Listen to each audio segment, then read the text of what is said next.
আমার প্রিয় নবম শ্রেণীর ছাত্রছাত্রীরা, রাত পেরোলেই তোমাদের ফার্স্ট ইউনিট টেস্ট বাংলা পরীক্ষার এই দোরগোড়ায় দাঁড়িয়ে তোমাদের জন্য নিয়ে চলে এলাম বাংলা বিষয়ে একটি চূড়ান্ত গুরুত্বপূর্ণ নমুনা প্রশ্নপত্র ও সাথে তার উত্তর।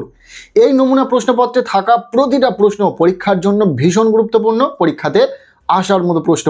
কাজেই তোমরা যারা বাংলা পরীক্ষাতে দুর্দান্ত রেজাল্ট করতে চাইছো, অবশ্যই এই নমুনা প্রশ্নপত্রে থাকা ছোট বড় প্রতিটা প্রশ্ন খুব ভালো করে পড়ে রাখো। এখান থেকে বেশ কিছু প্রশ্ন তোমাদের পরীক্ষাতে হুবহু কমন পেতে চলেছো। কাজেই ভিডিওটি সম্পূর্ণ দেখবে, আর এই প্রশ্নপত্রে যে প্রশ্নগুলো রয়েছে প্রতিটা প্রশ্ন তোমরা খুব ভালো করে পড়বে। চলো প্রথম থেকে সম্পূর্ণ প্রশ্নপত্রটি দেখে নেওয়া যাক। প্রশ্নপত্রের শুরুতেই রয়েছে একের দাগ, বলা হচ্ছে সঠিক উত্তরটি বেছে নিয়ে লেখো। এখানে 7টি এমসিকিউ টাইপ প্রশ্নের উত্তর লিখতে হবে। প্রতিটি প্রশ্নের মান 1 নম্বর করে, টোটাল 7 নম্বর রয়েছে। আমরা প্রতিটা এমসিকিউ টাইপ প্রশ্ন উত্তর সহ দেখে নেব। প্রথম প্রশ্ন, কলিঙ্গ দেশ হলো বর্তমান, উত্তর হবে উড়িষ্যা। এরপর 1.2 প্রশ্ন, আপনারা শান্ত হন, আপনারা বলতে বোঝানো হয়েছে, উত্তর হবে অপশান ঘ 2 রক্ষীকে। এরপর 1.3 প্রশ্ন, সুকুমার বাবু এখন কলেজে যে বিষয়ে পড়ান তা হলো, উত্তর হবে বাংলা। নেক্সট 1.4 প্রশ্ন, প্রফেসর শঙ্কুরা মঙ্গলের পর যে নতুন গ্রহে পৌঁছেছিলেন তার নাম কি, উত্তর হবে টাফা। এখানে আমরা সঠিক উত্তরটাকে ডিফারেন্ট কালারের কালি দিয়ে চিহ্নিত করেছি যাতে তোমাদের বুঝতে সুবিধা হয়। নেক্সট 1.5 প্রশ্ন, ধ্বনির লিখিত রূপ, এখানে রাইট অ্যান্সার হবে অপশান খ বর্ণ। পরবর্তী প্রশ্ন, কোটি মণিমাণিক্য দিয়ে যার পরিমাপ হয় না তা হলো, উত্তর হবে স্নেহ। এরপর এমসিকিউ টাইপ শেষ প্রশ্ন, মৌলিক স্বরধ্বনির সংখ্যা হলো ড্যাশ, উত্তর হবে 7টি। এই ছিল এমসিকিউ টাইপ কিছু প্রশ্ন যেগুলোর আমরা অ্যান্সার সহ আলোচনা করে দিলাম। এরপর রয়েছে প্রশ্নপত্রের 2 দাগ, বলা হচ্ছে কম বেশি 20 শব্দে নিচের 7টি প্রশ্নের উত্তর দাও। এখানে এসকিউ টাইপ 7টি প্রশ্ন রয়েছে, প্রতিটি প্রশ্নের মান 1 নম্বর করে, টোটাল 7 নম্বর। এই এসকিউ টাইপ প্রশ্নের ক্ষেত্রেও আমরা উত্তর করে দিয়েছি, প্রতিটা প্রশ্নের ঠিক নিচে সেই প্রশ্নের উত্তর তোমরা দেখতে পেয়ে যাবে। প্রথম প্রশ্ন, নোঙর কবিতায় নোঙর কিসের প্রতীক, উত্তর হবে নোঙর কবিতায় নোঙর হলো মানুষের জীবনতরীকে বেঁধে রাখা সংসার বন্ধন বা মায়ার বন্ধনের প্রতীক। এরপর দ্বিতীয় প্রশ্ন, কলিঙ্গ দেশে ঝড় বৃষ্টি কবিতা চণ্ডীর আদেশে হনুমান কি করেছিল, উত্তর হবে দেবী চণ্ডীর আদেশে বীর হনুমান কলিঙ্গ দেশের সমস্ত মঠ ও অট্টালিকা ভেঙে চুরমার করে দিয়েছিল। ইম্পর্টেন্ট প্রশ্ন। এরপর 2.3 প্রশ্ন, আমি সত্য কথাই বলছি, তামাশা করছি না, বক্তা কোন সত্য কথা বলেছেন, উত্তর হবে স্বামী বিবেকানন্দের চিঠি প্রবন্ধে বক্তা হলেন স্বামী বিবেকানন্দ। মিস নোবেলকে জানিয়েছিলেন যে ভারতের সেবা কাজে তাঁর মতো নারীর এক বিশাল উজ্জ্বল ভবিষ্যৎ রয়েছে। অত্যন্ত গুরুত্বপূর্ণ একটি প্রশ্ন। এরপর 2.4 প্রশ্ন, মধ্য স্বরাগমের একটি উদাহরণ দাও। উত্তরটা যেমনটা দেখতে পাচ্ছ, রত্ন রতন। এখানে ত ও দন্তের ন এর মাঝে অ স্বরধ্বনি উচ্চারিত হয়েছে। পরের প্রশ্ন, সমীভবন কত প্রকার ও কি কি, উত্তর হবে সমীভবন প্রধানত 3 প্রকার, যথা প্রগত সমীভবন, পরাগত সমীভবন এবং অনন্য সমীভবন। এরপর 2.6 প্রশ্ন, অপিনিহিতি কথার অর্থ কী। অপিনিহিতি কথার অর্থ হলো আগে স্থাপন করা, শব্দের শেষে থাকা ইকার বা হ্রস্বউকার আগে উচ্চারিত হওয়া। এরপর শেষ এসকিউ টাইপ প্রশ্ন, সন্ধি বিচ্ছেদ করো উচ্ছ্বাস। উৎযুক্ত শ্বাস ইজিক্যাল টু উচ্ছ্বাস। এরপর রয়েছে প্রশ্নপত্রের 3 দাগ, বলা হচ্ছে কম বেশি 60 শব্দে নিচের যে কোনো একটি প্রশ্নের উত্তর দাও। এখানে রয়েছে 3 মার্কের প্রশ্ন। 2টি প্রশ্ন রয়েছে, একটি প্রশ্নের উত্তর তোমাদেরকে লিখতে হবে, প্রশ্নের মান 3। প্রথম প্রশ্ন, ঈশানে উড়িল মেঘ সঘনে চিকুর। ঈশান ও চিকুর কথার অর্থ কী? ঈশানে মেঘ জমেছিল কেন? এই 3 মার্কের প্রশ্নের জন্য এর উত্তরটা হবে, ঈশান শব্দের অর্থ হলো উত্তর পূর্ব কোণ এবং চিকুর শব্দের অর্থ হলো বিদ্যুৎ। একদম এক্স্যাক্ট উত্তরটাই রয়েছে, অনেক এক্সট্রা বাড়ানো প্রশ্নের উত্তর নেই। একদম সিম্পল ছোট করে শুধুমাত্র যতটুকু প্রয়োজন সেই মতো উত্তর দেওয়ার চেষ্টা করেছি। দেবী চণ্ডীর আদেশে কলিঙ্গ দেশকে ধ্বংস করার জন্য আকাশে মেঘ আচ্ছন্ন হয়েছিল এবং চারিদিকে অন্ধকার নেমে এসেছিল। পরবর্তী প্রশ্ন, তারপর ভাটার শোষণ। ভাটার শোষণ কি মানব জীবনে এর প্রভাব কেমন? উত্তর হবে জোয়ারের পর জলস্তরে নেমে যাওয়াকে ভাটা বলে। কবিতায় এটি জীবনের ক্ষয় বা বার্ধক্যের প্রতীক। এর প্রভাব, জোয়ারের উদ্দামতা যেমন জীবনকে গতিশীল করে, ভাটার শোষণ তেমনই সেই গতিকে স্তিমিত করে দেয়। এটি মানুষের এগিয়ে যাওয়ার পথে অলঙ্ঘনীয় বাধার সৃষ্টি করে এবং জীবনকে স্থিতোদ্ধি করে তোলে।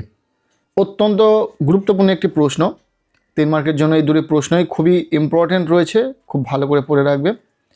এরপর রয়েছে প্রশ্নপত্রে 4-এর দাগ, বলা হচ্ছে কম বেশি 60 শব্দে নিচের যে কোনো একটি প্রশ্নের উত্তর দাও।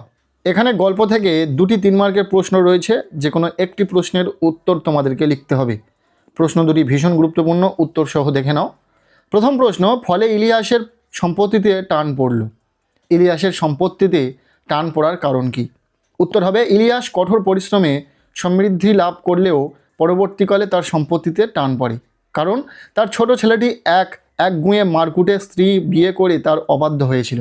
ফলে ইলিয়াস তাকে বাড়ি থেকে তাড়িয়ে দিতে বাধ্য হয় এবং সম্পত্তির একটি অংশ, বাড়ি, গরু ও ঘোড়া তাকে দিয়ে দিতে হয়।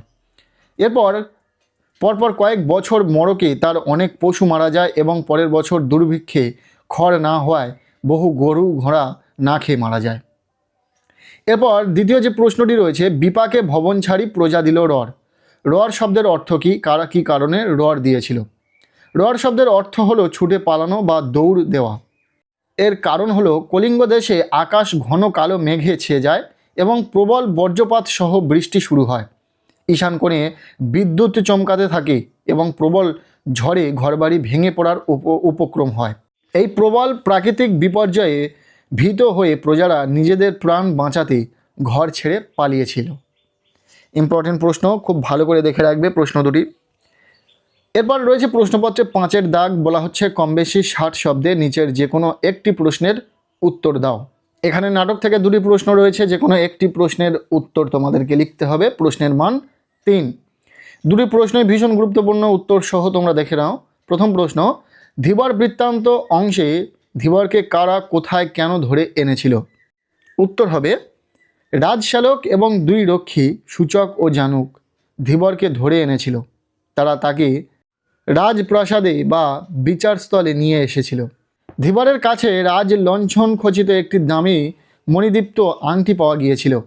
ধীবর সেটি বিক্রি করার চেষ্টা করেছিল, যা দেখে রক্ষীদের সন্দেহ হয় যে সে হয়তো আংটিটি চুরি করেছে। এরপর রয়েছে প্রশ্নপত্রের দ্বিতীয় যে প্রশ্ন, শকুন্তলা অপমানিতা হলেন রাজসভায়। শকুন্তলাকে তিনি রাজসভায় কেন অপমানিত হলেন? শকুন্তলা হলেন মহর্ষি কর্ণের পালিতা কন্যা এবং রাজা দুষ্মন্ত্রের স্ত্রী। অপমানিত হওয়ার কারণ, রাজা দুষ্মন্ত্র শকুন্তলাকে বিবাহ করলেও পরে ঋষি দুর্বাসার অভিশাপে তাকে ভুলে যান। শকুন্তলা যখন রাজসভায় যান তখন তার কাছে পরিচয়ের চিহ্নস্বরূপ রাজ আংটিটি ছিল না, যা পথে নদীতে পড়ে গিয়েছিল।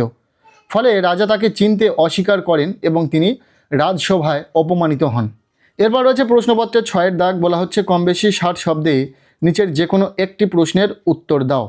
এখানে গল্প থেকে দুটি প্রশ্ন রয়েছে, যে কোনো একটি প্রশ্নের উত্তর তোমাদেরকে লিখতে হবে। প্রশ্নের মান 3 নম্বর। এখানেও আমরা উত্তর করে দিয়েছি। প্রথম প্রশ্ন, সে প্রচুর সম্পত্তি করে ফেললো। সে কে? সে কীভাবে প্রচুর সম্পত্তি করেছিল? তার সম্পত্তির বিবরণ দাও। উত্তর হবে, এখানে ইলিয়াসের কথা বলা হয়েছে। ইলিয়াস ও তার স্ত্রী প্রথম থেকে অত্যন্ত কঠোর পরিশ্রম করত। তারা খুব ভোরে ঘুম থেকে উঠত এবং রাত পর্যন্ত কাজ করত।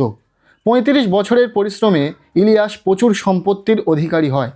তখন তার 200 ঘোড়া, 150 গরু মহিষ এবং 1200 ভেড়া ছিল।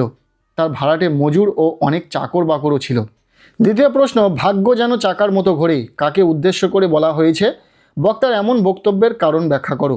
উত্তর হবে, ইলিয়াস তার স্ত্রীর ভাগ্যের পরিবর্তনের কথা উল্লেখ করে এই কথাটি মোহাম্মদ শাহের আমন্ত্রিত অতিথিদের উদ্দেশ্য করে বলেছিল।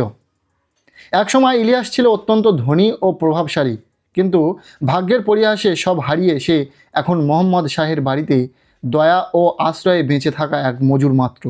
ভাগ্যের এই উত্থান পতন বোঝাতেই সে চাকার ঘূর্ণনের উপমা ব্যবহার করেছেন। গল্প থেকে এই দুটি প্রশ্নই তোমরা খুব ভালো করে রেডি করো। আর এরপর রয়েছে প্রশ্নপত্রে 7-এর দাগ, বলা হচ্ছে কম বেশি 150 শব্দে নিচের যে কোনো একটি প্রশ্নের উত্তর দাও। এখানে কবিতা থেকে দুটি প্রশ্ন রয়েছে, যে কোনো একটি প্রশ্নের উত্তর তোমাদেরকে লিখতে হবে। প্রশ্নের মান রয়েছে 5 নম্বর। যে দুটি প্রশ্ন এখানে রয়েছে দুটি প্রশ্নই ভীষণ গুরুত্বপূর্ণ, দেখে রাখো প্রশ্ন দুটি। প্রথম প্রশ্ন, নোঙর কবিতায় কবি যে জীবন সত্য তুলে ধরেছে তা আলোচনা করো। অত্যন্ত গুরুত্বপূর্ণ একটি প্রশ্ন। এরপর দ্বিতীয় প্রশ্ন, এখন থেকে তুমি আমার একজন বিশিষ্ট প্রিয় বন্ধু হলে। কারা পরস্পরের বন্ধু হলো, তাদের বন্ধুত্ব কিভাবে হলো। এরপর রয়েছে প্রশ্নপত্রে 8-এর দাগ, বলা হচ্ছে কম বেশি 150 শব্দে নিচের যে কোনো একটি প্রশ্নের উত্তর দাও। এখানে রয়েছে প্রফেসর শঙ্কুর ডায়েরি থেকে দুটি প্রশ্ন, একটি প্রশ্নের উত্তর তোমাদেরকে লিখতে হবে, প্রশ্নের মান 5 নম্বর। যে দুটি প্রশ্ন এখানে রয়েছে ভীষণ গুরুত্বপূর্ণ। প্রথম প্রশ্ন, টাফা কি? টাফায় প্রকৃতি ও প্রাণীর পরিচয় দাও। আর দ্বিতীয় রয়েছে প্রথমবারের কেলেঙ্কারিটার জন্য একমাত্র প্রহ্লাদই দায়ী। কেলেঙ্কারিটা কি, তার ফল কি হয়েছিল। এই দুটি প্রশ্নই তোমরা খুব ভালো করে রেডি করো প্রফেসর শঙ্কুর ডায়েরি থেকে। এরপর রয়েছে প্রশ্নপত্রে 9-এর দাগ অর্থাৎ শেষ দাগ নাম্বার, যেখানে বলা হচ্ছে কম বেশি 125 শব্দে নিচের যে কোনো একটি প্রশ্নের উত্তর দাও। এখানে দুটি ভাব সম্প্রসারণ রয়েছে, একটি তোমাদেরকে লিখতে হবে। যে দুটি এখানে রয়েছে ভীষণ ইম্পর্টেন্ট। প্রথম যে ভাব সম্প্রসারণ রয়েছে সেটা হচ্ছে সবার উপরে মানুষ সত্য, তাহার উপরে নাই। আর দ্বিতীয় যে ভাব সম্প্রসারণটি রয়েছে, ক্ষুধার রাজ্যে পৃথিবী গদ্যময়, পূর্ণিমার চাঁদ যেন ঝলসানো রুটি। এই দুটি ভাব সম্প্রসারণ তোমরা খুব ভালো করে দেখে রাখবে। এই ছিল ক্লাস 9-এর ফার্স্ট ইউনিট টেস্ট বাংলা বিষয়ের একটি প্রশ্নপত্র। প্রশ্নপত্রে থাকা প্রতিটা প্রশ্ন তোমরা ঠিক পরীক্ষার আগের রাতের প্রস্তুতি হিসাবে খুব ভালো করে পড়ে নাও। এখান থেকে প্রশ্ন কিন্তু তোমাদের পরীক্ষাতে হুবহু কমন থাকবে। আর ইতিমধ্যে আমরা বাংলা বিষয়ে দুটি নমুনা প্রশ্নপত্র উত্তর সহ শেয়ার করেছি ভিডিওর মাধ্যমে। সেই ভিডিও দুটি তোমরা দেখে নেবে। ভিডিওর লিঙ্ক আমি এই ভিডিওর ডেসক্রিপশানে দিয়ে রাখার চেষ্টা করব। আজকের এই ভিডিওটি তোমাদের কেমন লাগলো অবশ্যই কমেন্ট সেকশানে জানিও।